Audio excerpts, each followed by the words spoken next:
When you think about businesses that are selling through the roof, like Aloe or Allbirds, sure, you think about a great product, a cool brand, and great marketing. But an often overlooked secret is actually the businesses behind the business, making selling, and for shoppers, buying, simple. For millions of businesses, that business is Shopify. Nobody does online business better than Shopify. It's home of Shop Pay, the #1 checkout in the world. You can use it to boost conversions up to 50%, meaning way less carts going abandoned and way more sales going through to checkout. Sign up for your $1 per month trial period at shopify.com/income, all lowercase. Go to shopify.com/income to upgrade your selling today. That's shopify.com/income. This podcast is supported by Progressive, a leader in RV insurance. RVs are for sharing adventures with family, friends, and even your pets. So if you bring your cats and dogs along for the ride, you'll want Progressive RV insurance. They protect your cats and dogs like family by offering up to $1,000 in optional coverage for vet bills in case of an RV accident, making it a great companion for the responsible pet owner who loves to travel. See Progressive's other benefits and more when you quote RV insurance at Progressive.com today. Progressive Casualty Insurance Company and Affiliates. Pet injury is an additional coverage and subject to policy terms.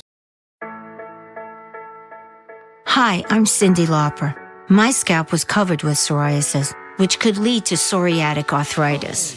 But Cosentyx treats both. Cosentyx secukinumab is prescribed for adults with moderate to severe plaque psoriasis 300 mg dose and adults with active psoriatic arthritis 150 mg dose. Don't use if you're allergic to Cosentyx. Before starting, get checked for tuberculosis.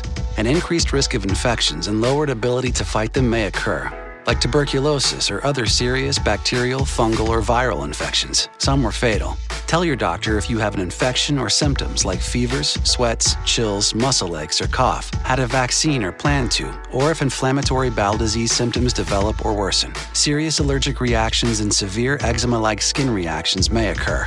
Learn more at Cosentyx.com or 1-844-COSENTYX. Cosentyx works for me. Ask your doctor about Cosentyx. Hello, mega orderers. It is June 13th, 2025, the day that the wars of disorder commenced.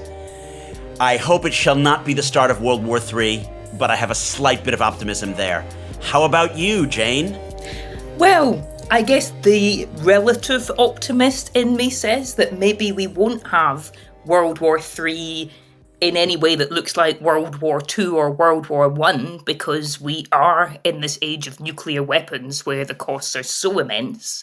But we may have a messy patchwork of constantly worsening global conflicts with the means to stopping and solving those conflicts seemingly crumbling away in our hands. I know that's not quite as optimistic as I intended it to sound.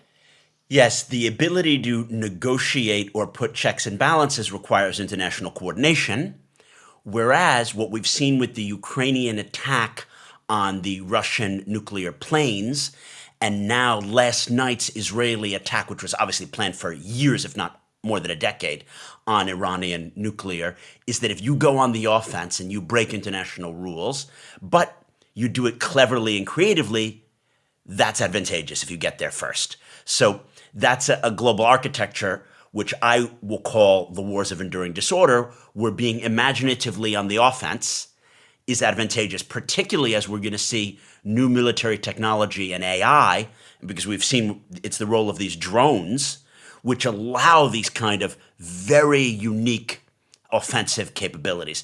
Jane, would you just give the mega orderers an overview? Who was targeted close to the supreme leader? What sites were hit? Why was this timing selected? Well, the timing maybe is the trickiest question of all, Jason, because I think you're right that militarily and in terms of intelligence, such a plan would have been years in the making, much like the attacks on Hezbollah. And Israel has hit multiple nuclear facilities inside Iran, not yet all of them. It has also killed a number of Iran's top military leaders and top nuclear scientists, and perhaps most striking to me politically, it has killed Ali Shamkhani, who was the supreme leader's advisor on nuclear issues and had been a proponent of a compromise deal with the US that would reinstall JCPOA-like curbs on the nuclear program. It is still taking place as we're recording, but we can see from at least the early waves of attacks that it's not just a limited attack on nuclear facilities. It is something that is intended to deeply disrupt the Iranian regime itself. Dare I say decapitate. And the fact that the supreme leader has not been himself killed should not indicate that this is not a decapitation attack. The supreme leader is 86. Killing him might help the Iranian regime get the sympathy of the population. Not killing him may be a choice. In terms of how long this has been planned, this hasn't been covered much, but on June 11th, CIA analyst Asif Rahman, 34 years old, was sentenced to jail for leaking Israeli nuclear strike plans on Iran from last year. So they had been planning this before October 7th. They were then going to do it probably in 2024. This guy, Asif Rahman, who went to Yale and was a CIA officer, he leaked those plans. So you need to keep in mind how long back this is going. So I think that there has been every aspect of this thought out, probably even the creative use of these quadcopter drones that had been smuggled in to either Iran itself or used from Iraq or neighboring states. How do you see this multi-pronged attack, Jane, and what it tells us about Mossad and Israeli military capabilities? Well, two things I want to say. One is that when we talk about military plans, I think we have to be really clear in differentiating between military plans for a particular scenario, which are completely contingent on political decisions, and political plans to actually do something, because militaries will have lots of plans for things that they don't necessarily intend to use. It will depend what decision is made from the top. And you and I have been looking at the Middle East for a similar amount of time, and it has been a constant through that 20 plus years that there has been intensive speculation about what Israel and or the US might do to attack Iran and try to stop its nuclear program that way. But for many years, this has not happened, largely because the military and security establishments have cast doubts on them. And we heard pretty consistently from the Biden administration that they were trying also to rein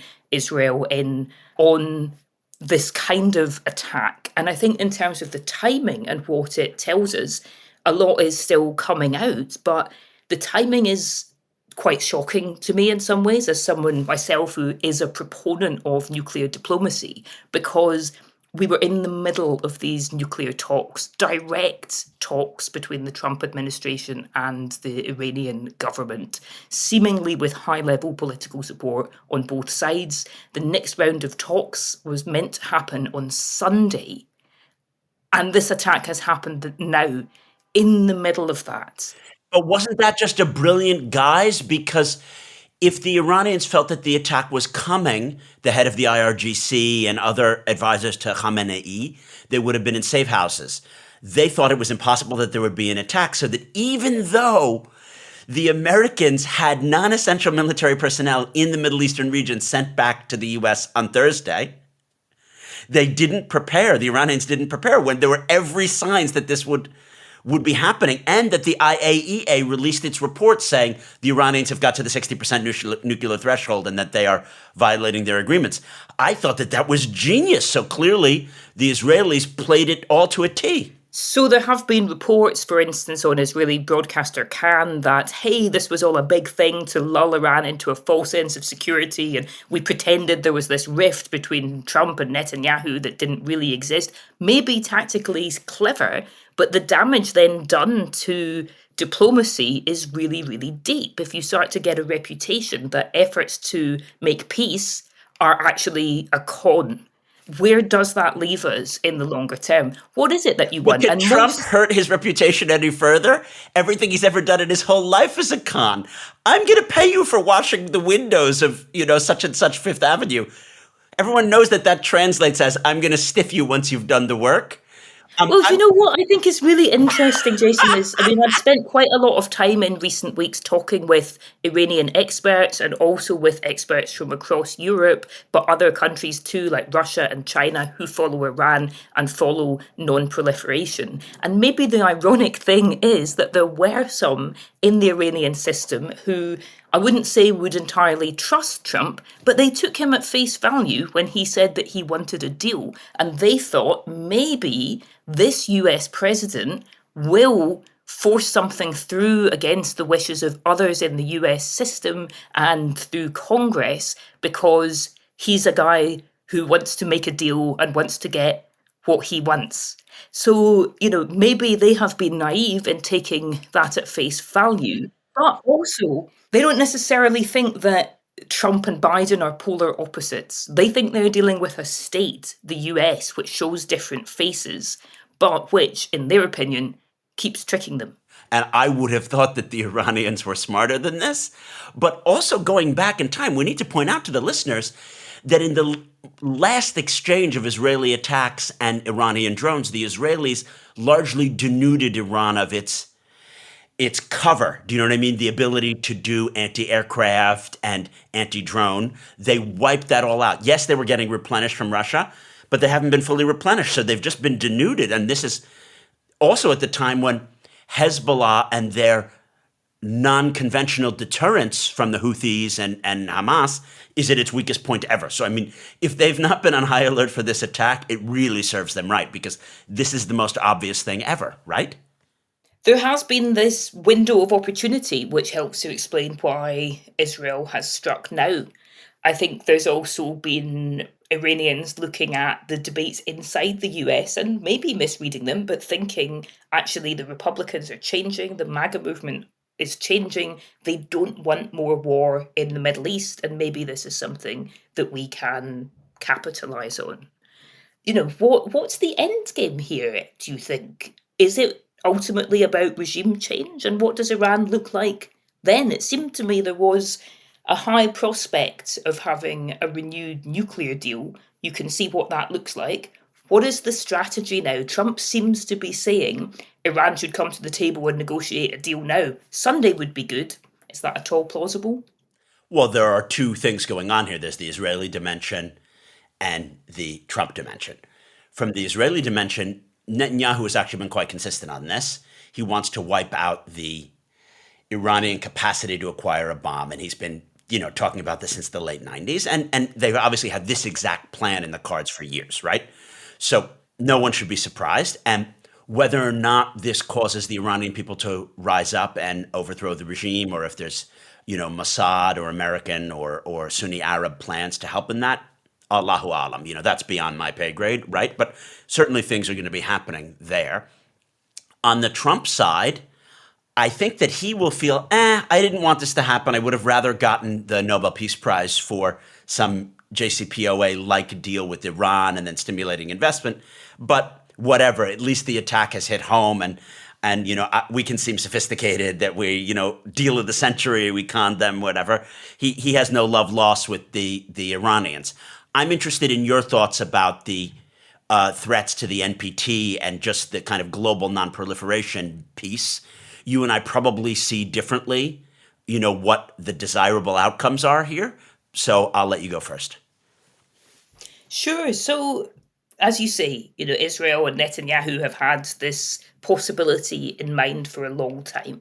But one of the reasons there has previously been resistance from the US and from European countries, including the UK, has been the concern that by attacking Iran, you encourage them to think that they should go for a nuclear bomb, that they need it ultimately as the final deterrent, and that meanwhile, the sort of physical consequences of an attack are only going to set back the nuclear program for a year or a few years, but not permanently. This is still playing out, but certainly Iran's nuclear program hasn't been destroyed. It has been disrupted. Let's not leave any ambiguity here for the listeners to potentially misunderstand. If you did a partial attack where they could still very quickly enrich and there was a regime that was in place to do it, that would have been a disaster. But in this case, it's not just that there's been a direct hit at Natanz and that they're going to be continuing over Friday and the weekend and into next week to just pulverize, right? So I think you can say the Iranians' breakout capability, if they had been just a month away, that has now been significantly set back. You have to call a spade there, right, Jane? I am not yet clear that Iran's nuclear program has been completely destroyed. Oh, come on. This is still playing out. Come on. That's extremely interesting. And I'm not a technical military expert on the bunker busting bombs, but if you're seeing what's being said about the extent of the quadcopter drone attacks literally decapitating the top people associated with the program, as well as at IRGC and in the political leadership, but then that there have been direct hits at underground facilities, not only at Natanz and elsewhere, but at the centrifuge-making plants, I think it is fair to say they've been set back in their ability to achieve breakout capacity. Does it mean that in 2 or 3 years, could they re-get it back? Yes, of course it means that. But they're not going to have sped up their ability to make the bomb right now. But the problem has not been their ability to make the bomb. The problem has been the political decision to make the bomb. For quite some time now, Western government assessments by people who really do know their stuff on this have been that they are a threshold nuclear power, but that they had not taken the political decision. Right, because they knew that this would happen if they did it. So now this has happened when they didn't do it. So the calculations change. So we still end up with the problem. You say 2 or 3 years. Maybe I don't have an assessment, but that is still a problem in 2 or 3 years' time. And the arguments that I've heard previously for the military route are, well, we'll just need to keep attacking every 2 or 3 years to keep setting them back. I just don't see that being a brilliant recipe for success. I would say that the precedent that you're discussing is more relevant in non-Iran cases. And I completely agree that the regime change that happened in Libya after the Libyans gave up not only their anthrax, but their nuclear program, whereas the North Koreans who achieved the capacity can't get regime change, this is a horrible precedent. And that precedent is compounded now, which is that if you're on the threshold but you don't get there, this can happen, right? So we're in a situation where we are in what I'm terming the wars of global enduring disorder, where being on the offense, quickly having a breakout capacity, which if I'm Saudi, I'm going to go for that breakout capacity now more than ever, right? Same thing for Poland or South Korea, and we've discussed this on the pod before. I think that we are in these wars of enduring disorder where it is beneficial to be on offense. And as AI is going to allow super advanced drones to do these attacks in ways that was not even possible 2 or 3 years ago, you're going to see things that are even more sophisticated than the Israeli pager attack in Hezbollah or the Ukrainian unbelievable, getting the drones into Siberia and whatever. And that's very, very bad. That's why I'm calling this the wars of enduring disorder. But I think we need to also push back. It's not like the Iranians, weakened from this attack, are going to be able to get the bomb in 2027. It's much more likely that the precedents for the NPT, which is something I know that you are a considerable expert about, are really weakened, that the ability to do global diplomacy about, trying to punish aggressors, that's really, taken a huge blow. Yeah, I mean, this is exactly my concern, that we have the Non-Proliferation Treaty, we have the International Atomic Energy Agency, and they are functioning pretty well. The IAEA has done a good job over the years. It probably will be needed a lot more in the future because many more countries are going down the nuclear energy route. And there's every reason to do so now. You need a credible IAEA that is seen as not political. Their Director General issued a statement this morning condemning the attacks on nuclear facilities, saying that they're very dangerous, both politically and technically, in terms of what can happen when nuclear facilities are attacked. He's been spending a lot of time trying to strengthen a norm against attacking nuclear facilities because of what Russia has been doing to Ukrainian nuclear power plants. So when you see it in the round as part of the international system that we have, that is badly damaged when nuclear sites that are under IAEA safeguards are attacked in a country that was going through nuclear diplomacy to try to reach a mutually satisfactory deal with the US. Also, there will be attempts to point at last week's IAEA meeting where there was censure of Iran for non-compliance as some kind of casus belli. But basically, Iran was being censured for not cooperating to explain exactly what it was doing at some sites back in the 2000s. And that's a long-running issue where the IAEA wants explanations, but it is not an issue relating to them being about to weaponize today. It is essentially a historic accounting issue relating to what happened to some nuclear materials. After the break, Jane and I talk about how the Iranians might retaliate.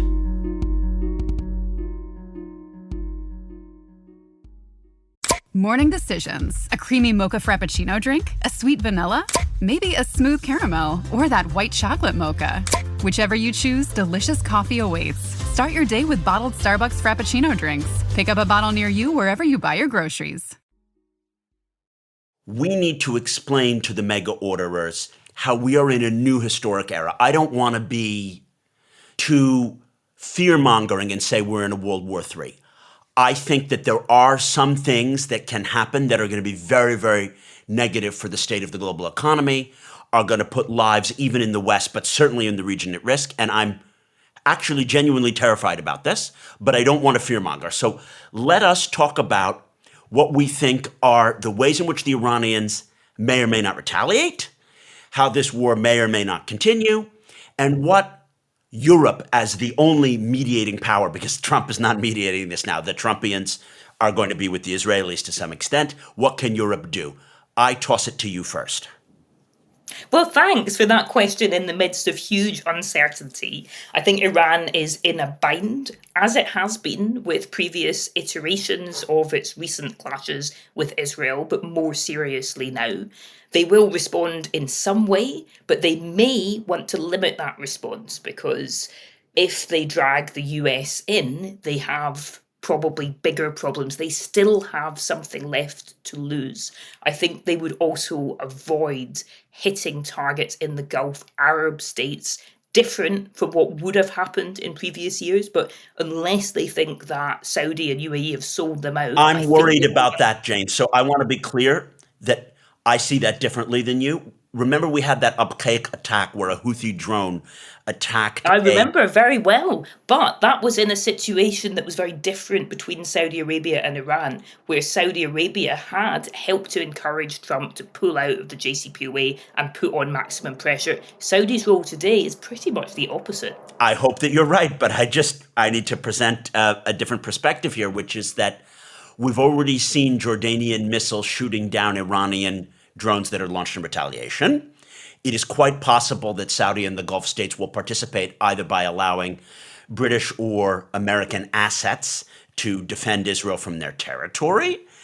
And there is a situation in which the Iranians, unable to hit Israel, because they now no longer have a conventional response, will use either Houthi or direct ways to hit Abqaiq and actually cause a Sunni-Shia tensions. Again, that's the last thing that I would want to see, and I very much hope that what you're saying is correct. But I think that there are implications here, which is that we're getting more towards an axis of resistance against everyone.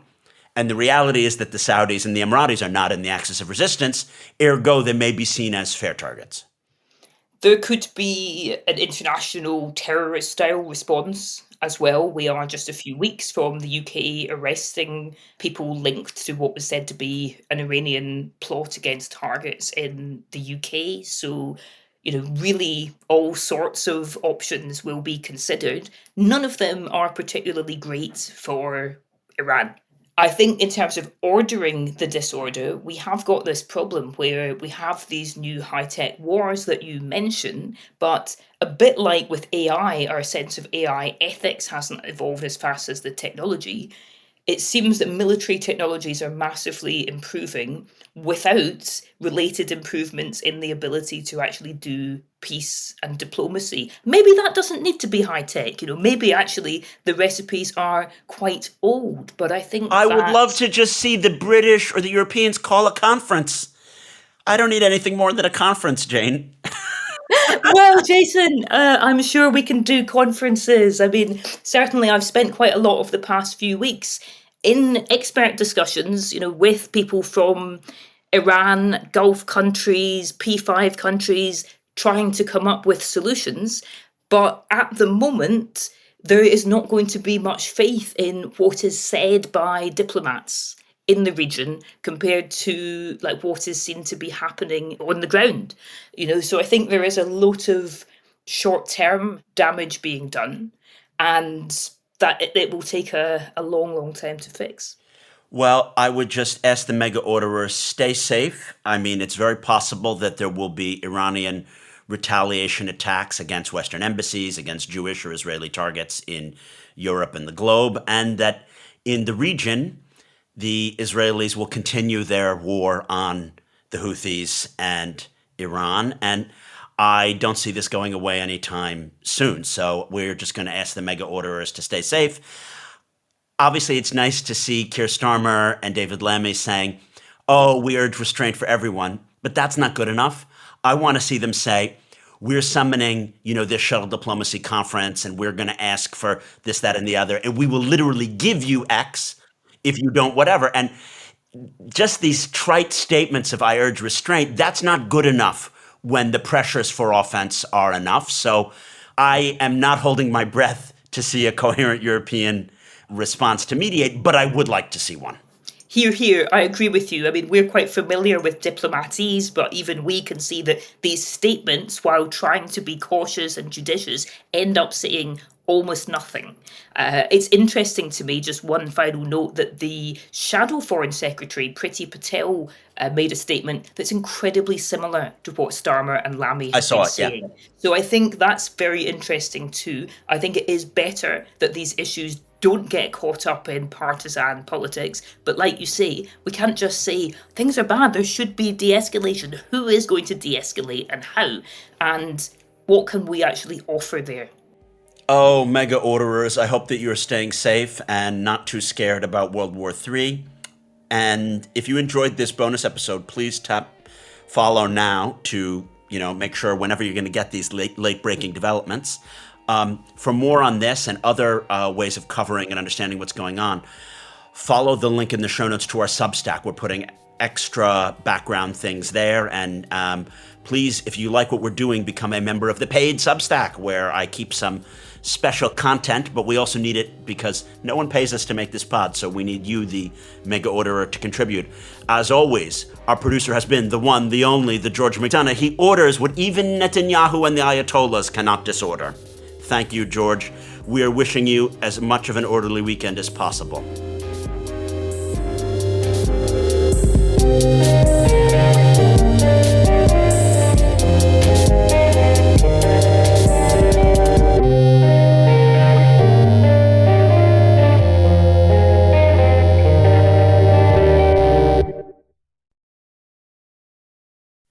Hello, mega orderers. We strive in partnership with the new production company Evergreen to create the best possible listening experience for you, the orderer. We appreciate your feedback about the show. We want to learn about you. What topics would you like? What kind of sponsors do you want to hear about? How we have a better experience?